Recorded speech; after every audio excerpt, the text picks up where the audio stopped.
अहिल्याबाई होलकर। बेटा बड़ा रंगीन मिजाज का था, बड़ा तीखा, निर्दयी। एक बार अपना रथ लेके धाड़ धाड़ धाड़ आ रहा था, रास्ते में गाय को कुचल दिया, गाय के बच्चे को। जैसे ही गाय का बच्चा कुचला तो गाय बेचारी उसके पास आके आंखों से आंसू बहाने लगी। अहिल्याबाई को पता चला।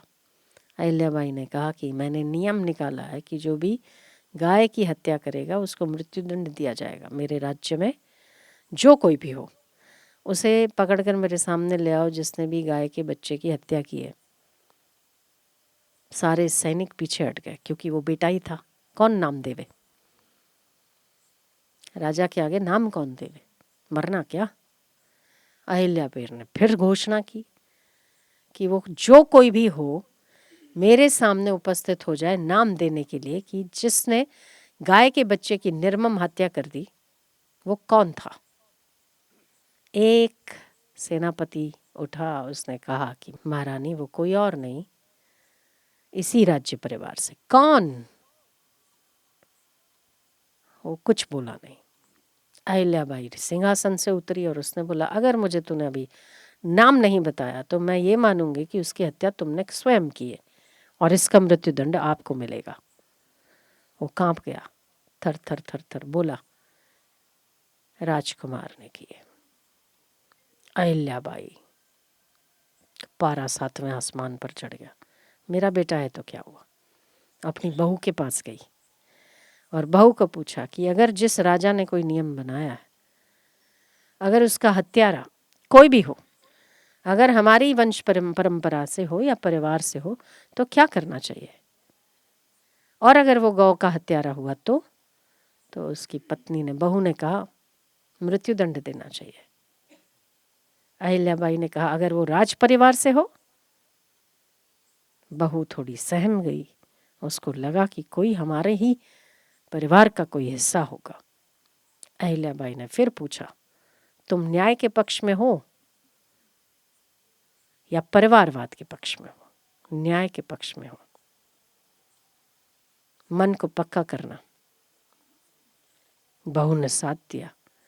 बहू ने कहा कि जो गौ की हत्या करता है उसकी हत्या करने में कोई दोष नहीं है। कौन है महारानी? माँ बताओ, कौन था वो हत्यारा? आप बहुत विचलित दिखती हैं। बोले, तेरा पति। उसकी आंखों से पानी निकला है। अहिल्या ने अपनी न्यायप्रियता को नहीं छोड़ा। अहिल्या ने सेनापति को कहा कि रथ मेरे बेटे पर चला दो, जिस प्रकार इसने गाय के बच्चे पर रथ चलाया उसी प्रकार तुम मेरे बेटे पर रथ चलाओ। किसकी हिम्मत है राजकुमार की हत्या करने की? वो खुद रथ पर सवार हुई माँ और अपने बेटे की हत्या करने के लिए बीचों बीच जहां पर उसने बच्चे को मारा उसी के बीच उसने अपने बेटे को खड़ा किया।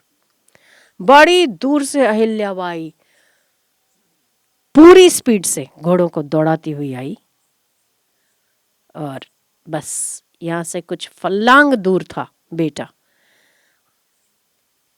उस बेटे और उस रथ के बीच में वही गाय आकर खड़ी हो गई।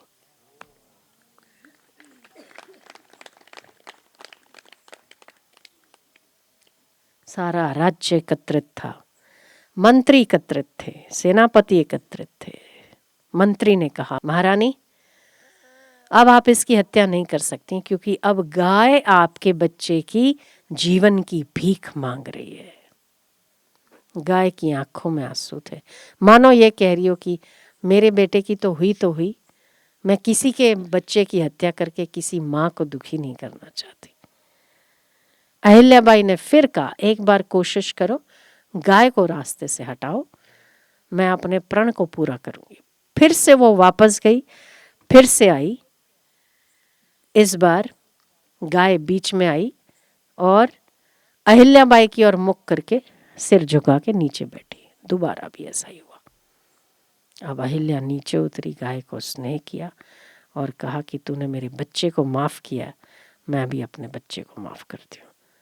उसने अहिल्या का सिर चाटा और उठकर चली गई। ये होती है, इसीलिए तो माँ कहते हैं इसको।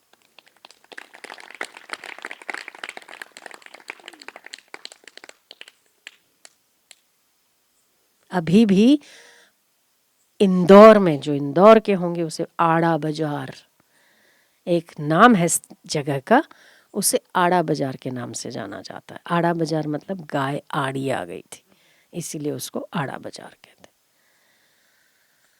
तो आप देखिए तो सही हमारे इतिहास में गायों का क्या क्या रोल रहा है। दिलीप राजा, भगवान कृष्ण देखो, राम देखो, सभी के जीवन में गायों की अहम भूमिका है।